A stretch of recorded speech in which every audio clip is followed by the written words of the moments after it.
harapan dari KPPN sendiri untuk memberikan kemudahan pelayanan terhadap UMKM khususnya di Kabupaten Tanah Laut tercinta ini? Baik, terima kasih atas kesempatannya Bu Nelly. Sebelumnya mungkin saya sapa dulu ya para pendengar. Siap. Selamat berjumpa kembali dengan kami KPPN Plehari. Ini adalah agenda rutin kami.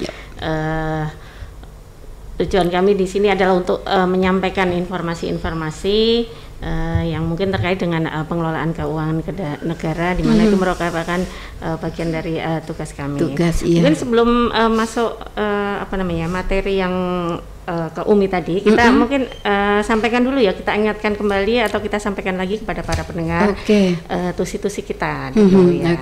Nah, KPPN Plehari ini mungkin belum banyak ya pendengar yang mengetahui secara detail. Iya, betul. Mungkin kantor pelayanan pajak seperti itu. Sebenarnya kita ini memang satu rumah ya. Satu rumpun. Jadi mungkin bisa saya jelaskan bahwa KPPN itu merupakan instansi vertikal Direktorat Jenderal Perbendaharaan, di mana berada di bawah dan bertanggung jawab langsung kepada Kepala Kantor Wilayah Direktorat Jenderal Perbendaharaan. Dalam hal ini kalau untuk KPPN Plehari, kami bertanggung jawab pada Kepala Kanwil Dirjen Perbendaharaan Provinsi Kalimantan Selatan. Selanjutnya KPPN Plehari ini merupakan KPPN tipe A2, di mana di struktur organisasinya ada satu subbagian umum, kemudian ada 3 seksi, masing-masing seksi pencairan dana dan manajemen satker, seksi bank, seksi Vera KI, dan kelompok jabatan fungsional. Nah, visi kami ini inline dengan visi Direktorat Jenderal Perbendaharaan ya, menjadi pengelola perbendaharaan negara yang unggul tingkat dunia. Jadi jadi bukan hanya nasional gitu ya, ternyata tingkat dunia. Iya, tingkat dunia. Dalam rangka mendukung visi Kementerian Keuangan untuk menjadi pengelola keuangan negara untuk mewujudkan perekonomian Indonesia yang produktif, kompetitif, inklusif dan berkeadilan. Sedangkan untuk menuju ke visi tersebut, kita ada misi yang harus kita emban. Ada 6 misi. Yang pertama, mewujudkan pengelolaan kas negara yang prudent, efisien, dan optimal. Kedua, mendukung kinerja pelaksanaan anggaran yang efisien, efektif, akuntabel. Mewujudkan akuntansi pelaporan keuangan pemerintah. Mewujudkan tata kelola investasi pemerintah yang modern, inklusif, dan berkelanjutan. Mewujudkan layanan tata kelola BLU yang inovatif dan modern. Kemudian mewujudkan tata kelola sumber daya proses bisnis dan sistem teknologi informasi perbendaharaan yang modern. Adapun tugas pokok kami itu KPPN adalah melaksanakan sebagian kewenangan perbendaharaan dan bendahara umum negara, penyaluran pembiayaan atas beban anggaran dan penatausahaan penerimaan dan pengeluaran melalui kas negara. Untuk dalam menjalankan tugas kami itu, kami menjalankan fungsi ada banyak nih Bu ya, ada sampai berapa puluh gitu, cuma mungkin sekilas satu saja. Yang utama ini adalah pengujian terhadap surat perintah membayar yang diucapkan oleh satker berdasarkan peraturan perundang-undangan. Kemudian kita menerbitkan juga SP2D atas SPM yang diajukan tadi, kita terbitkan SP2D ya. Dari kas negara. Kemudian juga kita penatausahaan penerimaan dan pengeluaran negara dan penyusunan laporan pelaksanaan anggaran. Itu mungkin sebagian ya. Kita tidak saya sebutkan semuanya. Adapun wilayah kerja kami itu 1 kabupaten, yaitu Kabupaten Tanah Laut, dengan 11 kecamatan, 137 desa. Satker yang kita layanin itu ada 30 satker kementerian negara, lembaga yang semuanya itu merupakan satker instansi vertikal. Jadi kebetulan di kami tidak ada satker tugas dekon ya, dekon sentrasi nggak ada. Jadi kita semua melayani instansi vertikal yang menggunakan APBN. Dan 1 satker bendahara umum negara, yaitu penyaluran dak fisik dan desa. Itu satkernya namanya KPPN Plehari sendiri juga. Selain sebagai satker KL, KPPN Plehari itu juga sebagai satker untuk penyaluran dak fisik dana desa. Iya, iya. Dan juga dak non fisik, Bu. Oh iya, dak non POS fisik dan ya. POP. Ini tuh baru tahun ini ya Bu ya. Untuk sebelumnya 2022. dak non fisik itu tidak ada di kami. Itu adanya di KPPN di provinsi. Seperti itu. Adapun dana yang kami kelola itu ada sekitar 501 miliar Bu ya. 501, sekian lah. Oke. Oke. Khusus untuk Kabupaten Tanah Laut itu ya Bu ya? Iya. Itu sebagian adalah alokasi belanja pemerintah pusat dan sebagian lagi ada dana transfer ke daerah yang berupa dak fisik dan dana desa dan juga dak non fisik tadi berupa BOS dan POP. Iya. Mungkin itu sekilas ya terkait dengan tugas kami. Selanjutnya saya sampaikan bahwa di samping tugas pokok kami itu ya ada tugas kami juga mendapatkan tugas khusus Bu ya dari yaitu tugas perbendaharaan lainnya, yaitu diamanahkan kepada kami untuk menjaga ketepatan sasaran kredit program. Iya. Nah, di kami di Dijen Perbendaharaan itu sasaran kredit program itu pembiayaan terhadap UMKM itu ada dua ya skemanya. Yang pertama adalah kredit usaha rakyat dan pembiayaan ultra mikro. Ultra mikro. Mungkin bisa saya sampaikan bahwa usaha mikro, kecil dan menengah itu peranannya di Indonesia itu cukup penting dalam perekonomian Indonesia karena pelaku usaha mikro ini cukup banyak ya. Iya, dan juga sepertinya lebih kuat ya Bu, lebih kuat, tidak tergerus dengan berbagai permasalahan krisis. Ya, masih bisa bertahan dan kontribusinya terhadap PDB ini sangat besar ya. Ini data yang kemarin saya baca di Kompas ya. Data dari Kementerian Koperasi dan UKM itu untuk tahun 2021 itu UMKM di Indonesia itu mencapai 64,19 juta. Banyak sekali. Iya. Dan partisipasinya terhadap PDB cukup signifikan Bu, 61,97% atau sekitar 8,6 triliun. Nah tentunya ini menjadi hal penting ya untuk kita perhatikan bagaimana perhatian yang cukup serius ya untuk kita memberdayakan UMKM itu untuk memperkuat juga perekonomian Indonesia. Betul. Namun di sisi lain UMKM ini mengalami beberapa kendala ya, khususnya terkait dengan permodalan. Nah, untuk itu pembayaran kredit. Ya, pemerintah sangat tanggap terhadap hal itu. Kementerian Keuangan dalam ini Dijen Perbendaharaan ikut mendukung pemberdayaan program pemberdayaan UMI ini dengan adanya kredit program ya. Yang pertama adalah kredit usaha rakyat, yang kedua pembiayaan ultra mikro, di mana sasaran kita itu adalah pelaku usaha mikro yang tidak bankable ya, karena aksesnya kepada perbankan mungkin agak susah ya, tidak punya akunan, gitu. Jadi tidak memenuhi persyaratan mungkin untuk masuk ke perbankan. Makanya kita skemanya kita dengan pembiayaan UMI itu. Iya, ini mungkin yang ultra mikro ini UMKM mungkin yang baru tumbuh begitu mungkin ya Bu ya, terkategorinya seperti itu ya. Iya, ultra mikro ultra mikro itu yang memang kecil ya, kecil pelaku usaha yang baru paling berkembang gitu. Itu. Iya. Ini bisa saya jelaskan atau Bu Riana mau melanjutkan? Monggo Ibu. Ini sekilas saja saya nanti mungkin Bu Riana menjelaskan yang ini ya, kinerjanya KPPN-nya detailnya ya. Bisa saya jelaskan sedikit perbedaan pembiayaan KUR dan UMI. Kalau yang pertama itu terkait dengan penyalurnya. Kalau KUR, kredit usaha rakyat, itu penyalurnya adalah perbankan dan lembaga keuangan. Sedangkan UMI itu disalurkan oleh lembaga keuangan, bukan bank. Contohnya Pegadaian dan Koperasi. Begitu. Ya, seperti itu.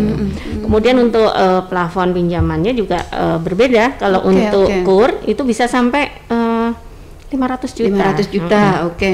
Sedangkan plafon pinjaman UMI itu maksimal 20 juta. Sebelumnya di tahun sebelumnya itu 10 juta. Dan ini ditingkatkan lagi mungkin untuk lebih mendorong mendorong UMKM bisa pemulihan ekonomi ya. Iya. UMKM bisa lebih berkiprah lagi begitu dengan 20 juta. Terus untuk jumlah debitur, kontribusi atau bunga gitu ya. Oh gitu. Ya, bagaimana dengan KUR dengan ultra mikro ini, Bu? Jadi gini Bu, ya kalau untuk KUR itu kan pemerintah bentuknya untuk dukungannya itu adalah berupa subsidi bunga ya. Subsidi bunga, subsidi bunga. Sedangkan untuk pembiayaan ultra mikro itu bunganya diberikan kepada lembaga keuangan yang bukan bank tadi sebagai penyalur tadi diberikan oleh pusat investasi pemerintah. Ini merupakan eselon 1 yang berada di bawah Direktorat Jenderal Perbendaharaan yang diberi tugas untuk mengawal UMI ini tadi. Jadi memang namanya UMI ya sepertinya. Iya. Dengan Ibu karena saya yang usaha-usaha kecil ini memang kita rata-rata kan para ibu ya. Jadi memang nyambung ya umi-umi. Umi. Terus hal lain yang membedakan UMI dan KUR, yang pertama yang KUR itu adalah pelaku usaha yang ikut program KUR itu tidak wajib ada pendampingan dan pelatihan. Kalau untuk pelaku usaha wajib ya. Untuk UMI, program UMI wajib ada pendampingan dan pelatihan gitu. Jadi mereka mengelola usahanya itu bisa lebih terarah gitu ya jadinya. Kemudian jangka waktu peminjaman juga berbeda. Kalau untuk KUR kalau mungkin besar ya kreditnya jadi di atas 1 tahun. Yang panjang. Kalau untuk UMI cuma maksimal 52 minggu. 52 minggu itu berapa? Bagi 4 ya. 52 minggu. Yang terakhir agunan. Sekitar 1 tahunan ya? Enggak sampai 8 bulan ya. 7 bulanan lah ya. Ini untuk agunan kalau pembiayaan KUR itu perlu agunan ya sesuai dengan ini yang disyaratkan banknya. Iya betul. Lembaga keuangannya. Kemudian kalau untuk pembiayaan ultramikro tidak memerlukan agunan. Malah lebih meringankan mereka untuk mengakses pembiayaan. Itu untuk pinjaman kelompok. Untuk pinjaman kelompok nggak ada agunan. Mungkin itu saja sekilas ya yang bisa saya paparkan terkait dengan sama berarti ya Bu, untuk KUR bisa orang perorangan, bisa kelompok, dengan UMI juga bisa perorangan, bisa kelompok ya. Betul. Ya. Oke. Nah, lalu ini menarik nih Bu, ya, menarik sekali untuk disampaikan kepada masyarakat kita ya, para pelaku UMKM ya, para pelaku baik yang baru berkembang, baru tumbuh berkembang dan sudah diakui gitu ya, sudah anggaplah kalau artis itu sudah ngetren gitu. Tetap mereka akan lebih memudahkan ketika mereka mendapat dukungan permodalan. Betul. Apakah itu dari pinjaman atau bahkan lagi juga yang lebih enakan tuh dari bantuan hibah begitu ya. Nyaman sekali ya. Iya. Tidak perlu ngangsur ya. Iya, tidak perlu ngangsur gitu. Ya. Iya. Tapi ini juga adalah sebuah hal yang sangat menggembirakan juga ya, dengan bunga yang rendah gitu ya Bu ya. Dengan cicilan juga yang sangat fleksibel gitu. Kalau di UMI tadi kan 20 juta maksimal dengan jangka 7 bulan ya? 8 ya, sekitar 8 bulan. Jadi 1 bulan itu sekitar 2,5 jutaan begitu ya Bu ya? Begitu ya? Normalnya mungkin ya? Normalnya iya, kalau dibagi secara rata-rata begitu. Nah, bagaimana Bu proses peran dari KPPN ini ya untuk yang bersentuhan dengan UMKM? Ibu Riana mungkin yang dapat menjelaskan, silahkan Bu. Ya, terima kasih Bu Nelly untuk waktu dan kesempatannya. Seperti yang sudah disampaikan oleh Ibu Rohmiati tadi, bahwa bagaimana peran DJPB mendukung UMKM ini adalah antara lain melalui penyaluran UMI tadi ya Bu ya, selain KUR dan juga ada juga mungkin dibahas yang berikutnya terkait DigiPay atau marketplace itu ya. Kalau untuk UMI ini Bu, ini disalurkan mulai 2017 Ibu melalui Peraturan Menteri Keuangan Nomor 22 PMK 05 2017 yang direvisi dengan PMK Nomor 95 PMK.05 2018 dan terakhir direvisi juga melalui Peraturan Menteri Keuangan Nomor 193 tahun 2020 tentang pembiayaan ultramikro. Nah di sini peran KPPN ini adalah antara lain merupakan instansi vertikal di bawah Direktorat Jenderal Perbendaharaan yang memiliki tugas yaitu memonitoring evaluasi pembiayaan ultramikro ini. Jadi bagaimana KPPN itu melakukan MONEV atau monitoring evaluasi tadi, yaitu antara lain monitoring ketepatan data. Ini dilakukan setiap bulan Ibu. Jadi kami berkoordinasi dengan lembaga penyalur yang ditunjuk, yaitu antara lain PNM, Pegadaian dan juga Bahana Arta Ventura maupun koperasi-koperasi seperti Komida, kemudian Bina Umat Sejahtera dan lainnya. Nah ini dokumen penyaluran dari akad kredit debitur dengan lembaga-lembaga penyalur tadi dikirimkan kepada KPPN. Nah nanti kami akan memonitor ketepatan datanya. Jadi bagaimanakah kesesuaian data antara dokumen penyalurannya dengan ketentuan peraturannya, apakah sudah sesuai atau belum gitu Ibu. Iya, ketepatan data bagi penerima begitu ya. Indikatornya apa nih Bu? Itu ada ini antara lain data di KTP-nya, kemudian data agunannya atau ininya. Kalau yang perorangan memang masih ini Bu, seperti di Pegadaian kan juga masih mensyaratkan adanya agunan BPKB gitu. Begitu ya. Masing-masing penyalur kan memang ada ketentuan tersendiri. Ternyata kalau BPKB-nya ada gitu ya, tapi motornya sudah nggak ada lagi. Nah itu kami di bagian perannya untuk melakukan monitoring ketepatan data. Nah selain itu kami juga mendapat tugas melakukan pengukuran nilai ekonomi debitur.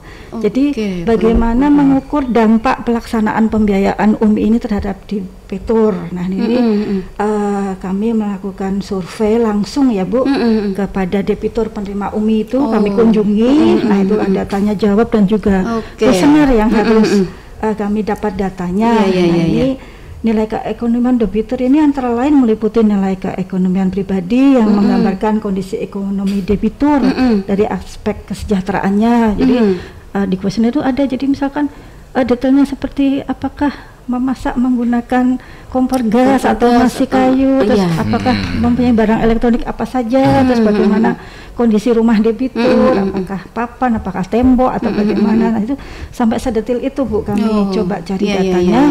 Kemudian juga kami mensurvei standar hidup serta nilai keekonomian usaha yang mencerminkan kondisi awal ekonomi debitur sampai dengan beliau-beliau itu menerima UMI untuk bagaimana apakah ada proses peningkatan dari ekonomi debitur pendapatan itu. Nah seperti itu Ibu. Jadi kalau peran KPPN lain juga ini sosialisasi, istilahnya menyebarkan informasi untuk masyarakat ya, karena mumpung ada program sebaik ini dan banyak masyarakat mungkin banyak belum tahu ya, belum familiar ini Bu. Belum familiar, belum familiar sekali. Taunya KUR, ternyata juga di lain juga ada gitu ya. Kayak tadi kan di Pegadaian. Dipikir ini kan Pegadaian hanya menggadaikan gitu ya. Agak malu kalau ke Pegadaian. Selalu menyandarkan apa? Itu ternyata bisa mendapatkan permodalan Pak. Ini sangat penting ya. Sangat penting bagi masyarakat kita juga mengetahui ya. Jadi jangan hanya kita memandang pada satu sisi gitu ya. Pegadaian kesan menggadaikan aja gitu ya. Agak malu-malu kalau masuk Pegadaian, sembunyi Bu. karena dipikir nanti apa kada duit banar nih nyandahan apa gitu.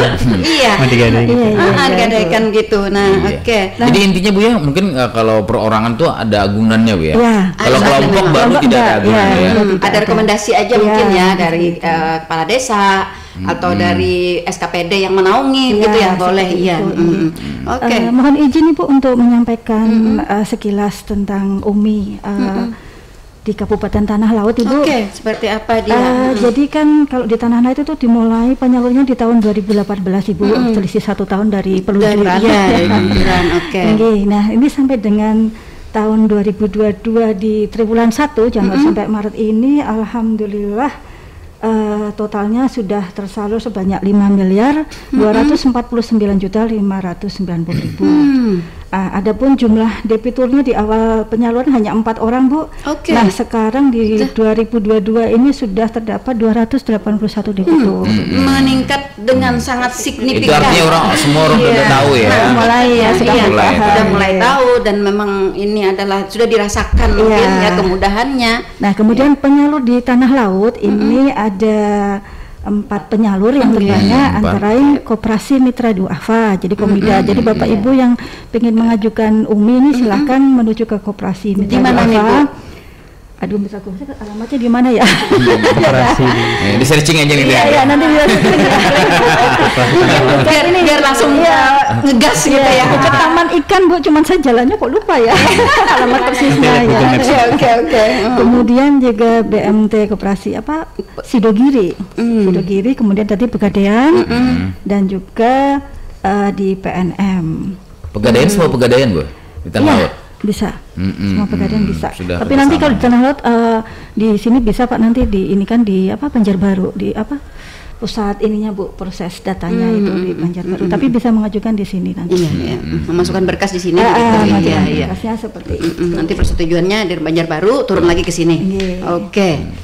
Ada 4 lembaga ya? Iya, di Tanah Laut yang mengajukan UMI Bu. Oke, ini juga nanti akan perlu sekali nih kita sosialisasikan kepada masyarakat kita agar mereka benar-benar memahami dan mengetahui begitu.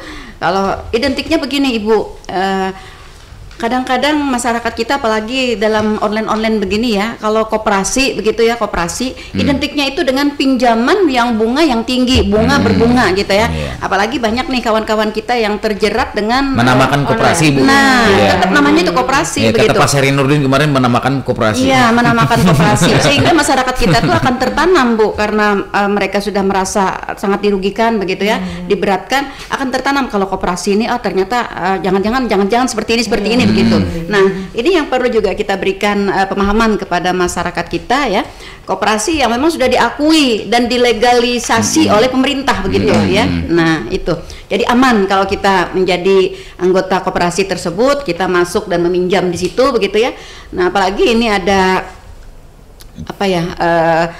peluang dari KPPN ini ya untuk 2 koperasi tadi ya Bu ya.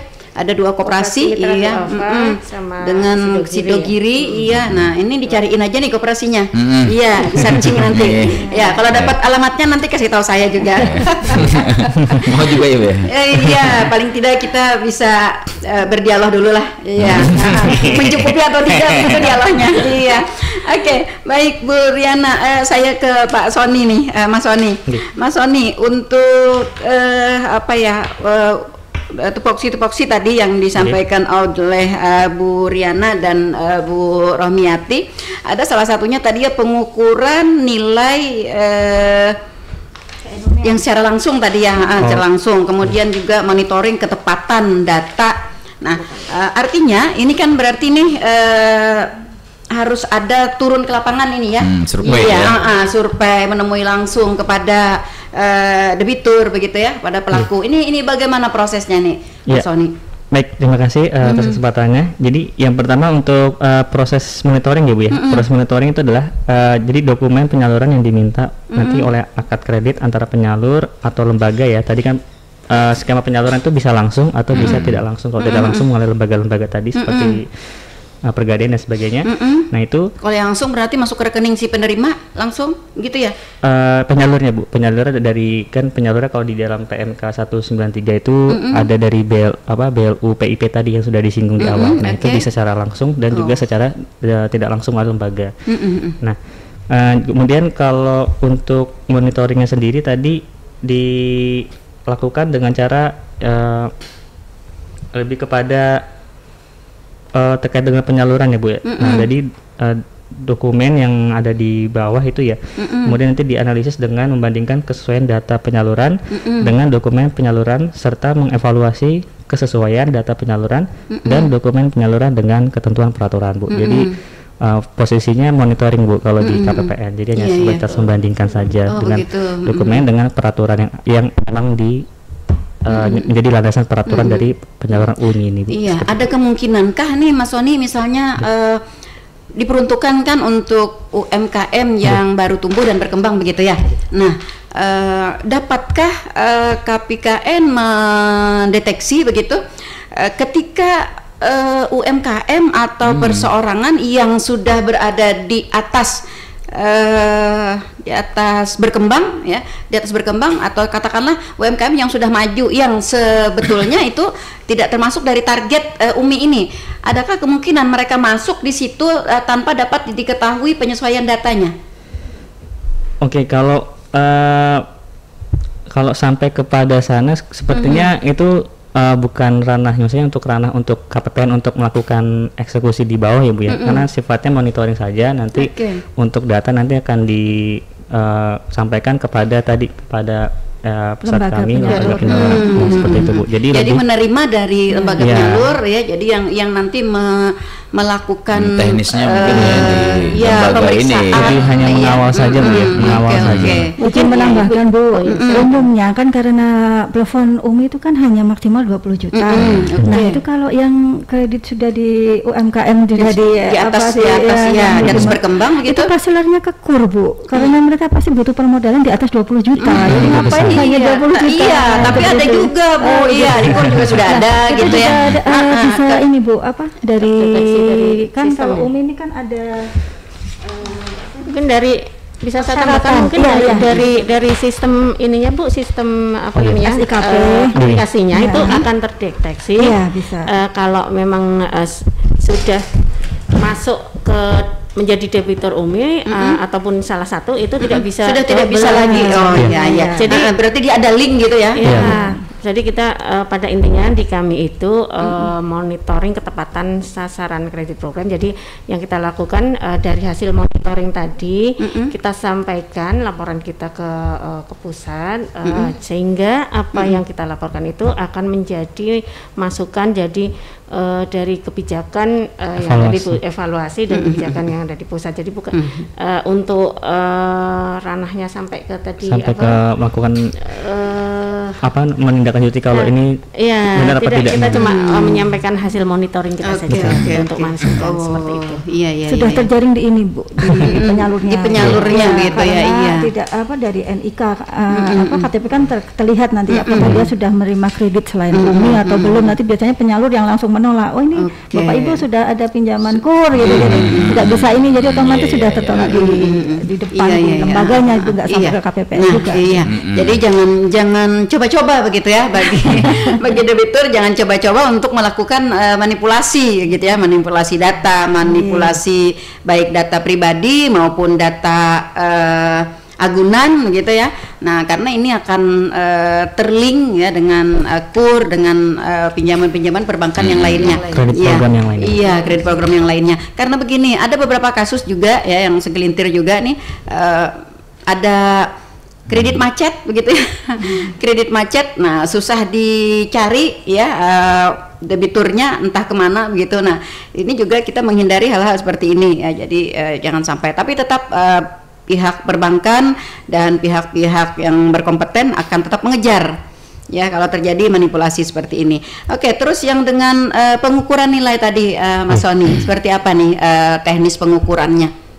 Untuk nilai yang layak ya Bu ya, yang layak ya. Kalau untuk yang layak itu kan ada dari sisi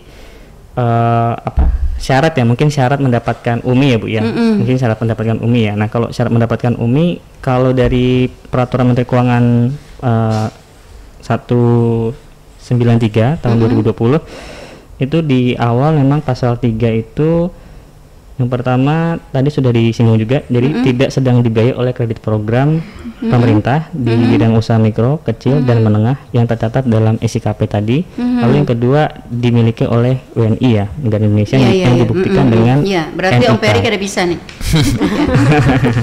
Nah, jadi itu Bu, dua syarat itu nggih. Jadi tadi sebetulnya dengan dari SIKP sendiri itu sudah detail banget ya, itu datanya kan ada data-data terkait dia tuh dapat atau penyaluran itu di mana saja gitu kalau dia ada. Nah, untuk penilaian sendiri kembali tadi Bu, nanti dari sisi sistemnya nanti yang akan menilai Bu. Jadi begitu. Ya diserahkan kepada lembaga penyalurnya tadi Bu. Oke, berarti penilaian dari pihak KPPN sendiri berarti tidak menyebar ke lapangan begitu ya, tidak ya? Hanya monitoring. Menyebar juga. Maksudnya ya monitoring evaluasi tadi. Iya. Kepada debiturnya gitu. Jadi KPPN itu memonitor ini ya, keekonomian ya. Iya betul. Gimana setelah efeknya ya. Betul. Apakah benar-benar dipergunakan sesuai dengan peruntukannya gitu ya? Jangan-jangan nanti kan kreditnya untuk penggemukan sapi. Nah, ternyata sapinya sapi tetangga gitu ya. Mungkin bisa kami sedikit cerita Bu tentang kondisi lapangan yang pernah kami temui terkait monitoring evaluasi keekonomian ini. Penting. Jadi yang menggembirakan tuh banyak Bu. Jadi seperti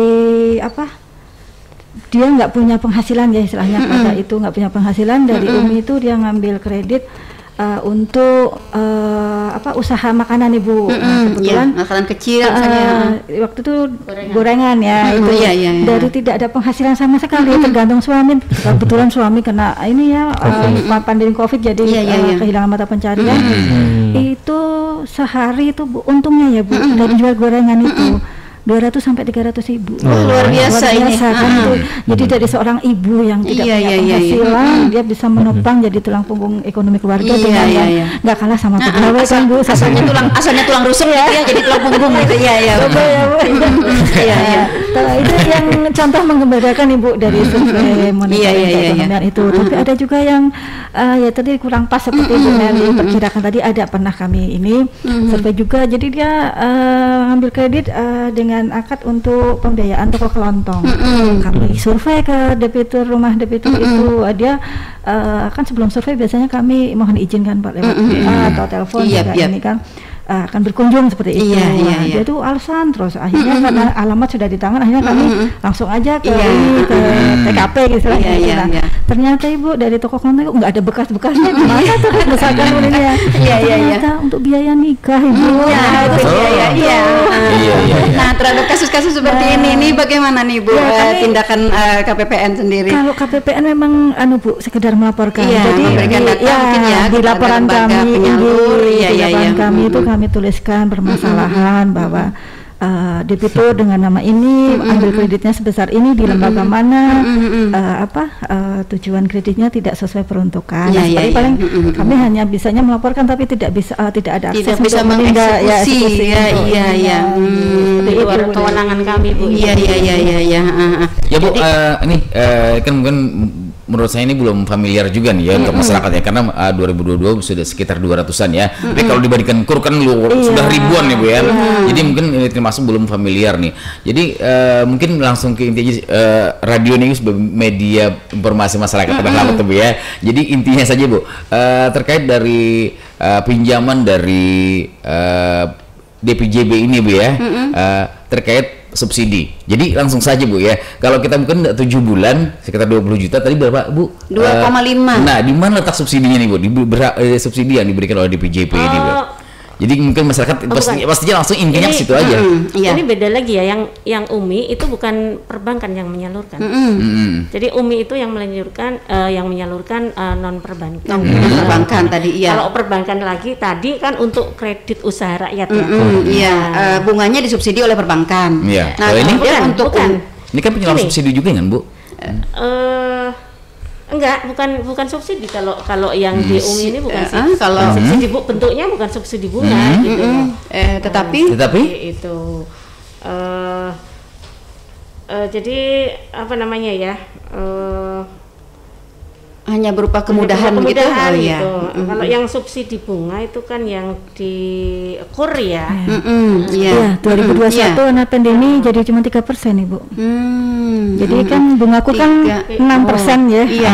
Terakhir kan 6%. Nah, dari pandemi ini 2021 itu mulai yang 3% ditanggung pemerintah. Jadi masyarakat yang punya KUR cuma bayar bunganya hanya 3%. Dan ini alhamdulillah berlanjut di 2022 Ibu. Masih di situ subsidi ya. Iya. Kalau UMI itu kan kemudahan karena tidak bisa mengakses perbankan. Membuka peluang ya bagi UMKM atau perorangan yang tidak bisa masuk di dalam KUR. Ya tadi yang baru ya sampai dengan yang berkembang, belum punya aset yang bisa diagunkan ya. Terus juga kayaknya belum banyak penghasilan yang untuk cicilan begitu. Nah, seperti itu. Dan modal juga relatif kecil yang diperlukan. Oke, betul. Jadi sarankan mungkin lebih baik kelompok gitu ya. Iya. Kalau dipikir bekerja kan karena beberapa ibu rumah tangga bisa berkumpul. Jadi angsurnya patungan seperti itu ya. Iya. Dan kalau berkelompok itu juga ada ada manfaatnya lagi karena ada pendampingan, pelatihan, jadi lebih terarah mungkin usahanya lebih. Bedanya UMI sama KUR begitu Ibu. Kalau UMI itu penyalurnya ini ya tadi seperti Bu Ati sampaikan wajib memberikan pendampingan kepada debiturnya. Nah, pendampingannya itu berupa apa? Bisa pemberian motivasi untuk usaha, bisa konsultasi terkait usaha, kemudian juga bisa peningkatan kapasitas SDM-nya itu misalnya info-info untuk lebih gimana berusaha berbisnis dengan lebih baik.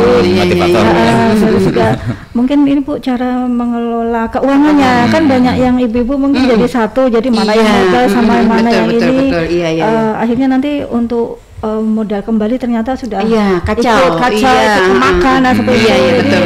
Jadi merasa banyak nih kembaliannya ternyata lupa ada cicilan.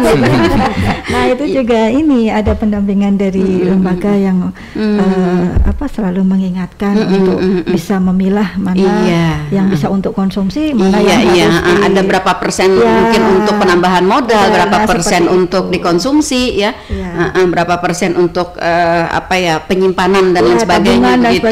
Iya, betul. Agar memang benar-benar terarah. Betul sih kalau dari hal yang kecil ya dari UMKM yang kecil tidak ada pendampingan, mereka kalau kayak sinetron atau film itu seperti layangan putus gitu ya. Udah nonton ya? Iya, sudah pasti.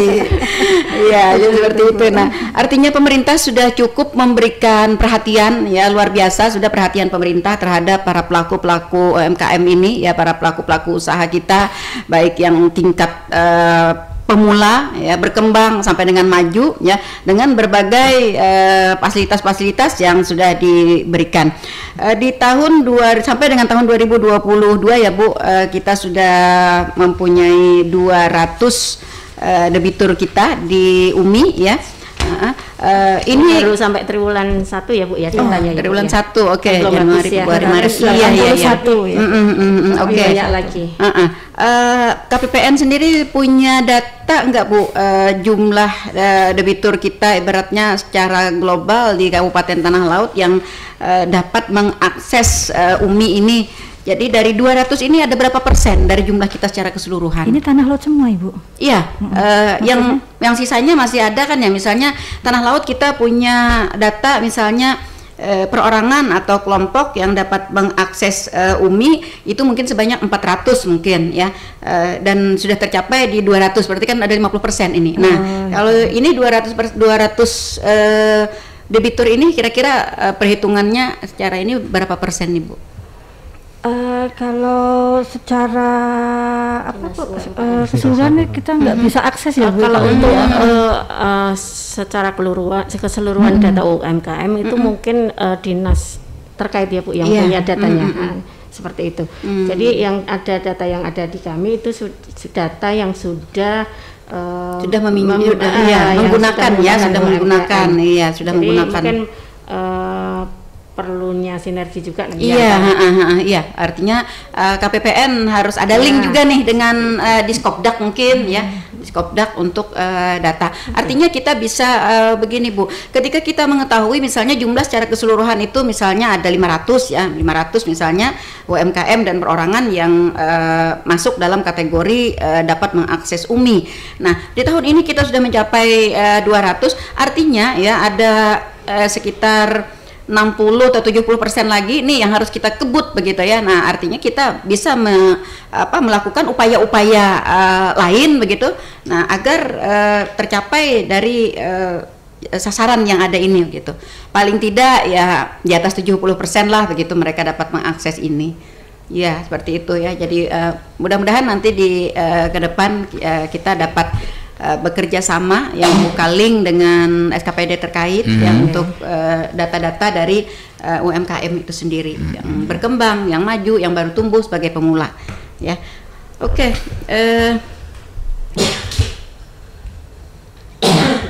Iya. Oke. Mungkin ini juga sebagai sarana Bu ya untuk belajar untuk menuju mungkin yang belum bisa ke bank konvensional ya. Jadi mungkin ini caranya untuk belajar ya. Belajar membayar kreditan.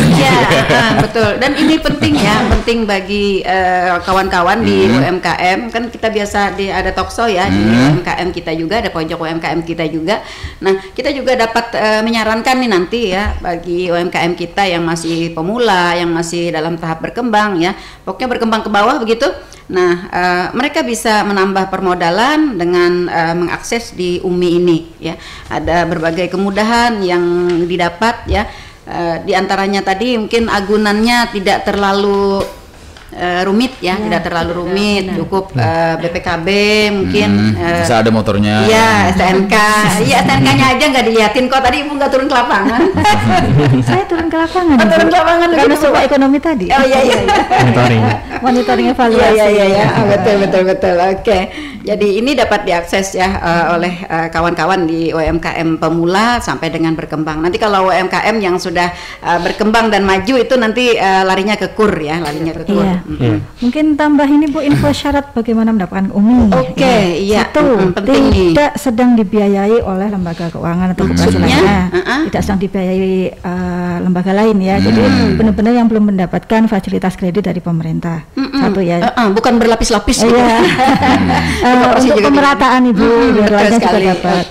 Kemudian syarat kedua adalah merupakan warga negara Indonesia yang dibuktikan dengan nomor induk kependudukan elektronik alias KTP ya. Nah, yang syarat ketiga untuk bisa mendapatkan UMI adalah memiliki izin usaha atau keterangan usaha dari instansi pemerintah atau surat keterangan usaha dari penyalur. Jadi penyalur pun bisa membantu untuk menerbitkan surat izin usaha. Mungkin kalau yang seperti tadi jual gorengan gimana mau izin usahanya kan nggak itu nanti bisa dibantu oleh penyalur untuk mendapatkan surat keterangan usaha. Nah ini jadi memang amat sangat mudah untuk bisa mendapatkan UMI. Cukup KTP, nanti itu tadi surat izin usaha, surat keterangan usaha baik dari instansi ataupun dari penyalur. Monggo Bapak Ibu sekalian yang ada usaha dan memerlukan permodalan segera beramai-ramai menuju ke penyalur UMI di tanah laut, gunakan kesempatan ini sebaik-baiknya ya agar upaya-upaya dan program-program dari pemerintah itu tidak sia-sia begitu ya, memang dapat benar-benar dirasakan oleh masyarakat dalam rangka meningkatkan kesejahteraan masyarakat kita. Apalagi dalam kondisi pandemi, imbas dari bencana alam dulu ya, kita tanah laut yang termasuk bencana alam terbesar ya berskala nasional ya, sampai saat ini juga pemulihan ekonomi masih dilakukan ya. Salah satunya juga ya pemerintah juga memberikan berbagai kemudahan terhadap para pelaku ekonomi untuk penambahan modal. Nah, Ibu, sebentar Bu, saya tertarik tadi dengan kata-kata Ibu dia terkait bukan hanya UMI ini sekedar dari sisi pinjaman ya, tapi juga tadi ada pendampingan dan juga pelatihan. Nah, terkait pelatihan ini Bu, apakah memang ada didatangkan ahli usaha atau gimana dari penyalur? Mungkin dari penyalur ataupun DPJB sendiri? DJPB Pak. DJPB ya. Jenderal Perbendaharaan. Iya, balik saya Bu. Pak. Ini bisa kami informasikan Pak. Jadi ketentuan atau kewajiban pendampingan itu ada di pasal 21 di PMK 193. Nah, di sini bunyinya adalah penyalur dan lembaga linkage harus melakukan pendampingan kepada debitur berupa seperti tadi motivasi, konsultasi usaha, peningkatan kapasitas SDM. Nah, itu bisa dilakukan penyalur tergantung potensi penyalur masing-masing ya. Mungkin dia bisa mendatangkan ahli mungkin ya. Bisa juga dari SDM terkait sendiri, jadi dari intern penyalur mungkin yang petugasnya mungkin selain mengambil angsuran cicilan tadi juga di waktu itu sekalian memberikan konsultasi terkait kemudian juga motivasi. Nah, seperti itu. Jadi memang bisa dua sumber pendampingan ya, bisa dari mendatangkan expert atau juga dari memanfaatkan SDM dari penyalur tersebut. Penyalurnya harus talent banget nih Bu ya, harus benar-benar talent nih. Betul. Kewajiban untuk memberikan pendampingan itu memang diamanahkan kepada penyalurnya. Penyalur, iya. Nah, ini juga perlu diketahui ya oleh para pelaku UMKM kita yang menggunakan akses UMI ini juga perlu ditanyakan atau dikonsultasikan begitu ya. Apa nih permasalahan kita selain daripada tentang permodalan begitu ya. Nah, nanti pihak penyalur akan dapat mengidentifikasi apakah kita perlu mendapat pendampingan dan pelatihan peningkatan SDM-nya begitu ya. Nah, untung-untung kalau memang terkategori begitu ya. Nah, karena kan ini dibiayai oleh penyalur kan ya Bu ya. Nah, dibiayai bisa oleh juga penyalur. Ini Bu info-info tentang marketnya. Jadi mencarikan market juga bisa juga dilakukan oleh penyalur. Jadi misalkan ada bisnis tadi misalkan jual keripik atau seperti gorengan. Yang kemungkinan besar nanti laris terjual mungkin di lingkungan sekitar sana atau sekitarnya. Dan mungkin itu juga diinfokan untuk pemasaran istilahnya ya, info pemasaran untuk debiturnya itu juga dilakukan oleh penyalur. Penyalur yang berperan besar di sini di sini, jadi memang sudah ini secara aturan Menteri Keuangan memang sudah di syarat wajib lah istilahnya ini penyalur. Tadi kan dikatakan wajib begitu ya. Nggak cuman ini dapat duitnya tapi juga capek-capek dikit lah kalau pendampingan dan Jadi mungkin dari pihak DJPB ini Bu ya. Takut lagi kalau salah takut lagi. Jadi mungkin dari DJPB ini mungkin rekrutmen dari untuk para penyalur Bu ya. Sebenarnya yang lebih yang lebih dari yang dilakukan oleh di JPBB ya. Jadi penyalur yang menghubungkan ke debitur ya. Jadi di JPBB ini yang lebih ke para penyalurnya yang membawahi penyalurnya. Misalnya penyaluran dananya lewat PIP dan monitoring evaluasinya di KPPN setiap hari.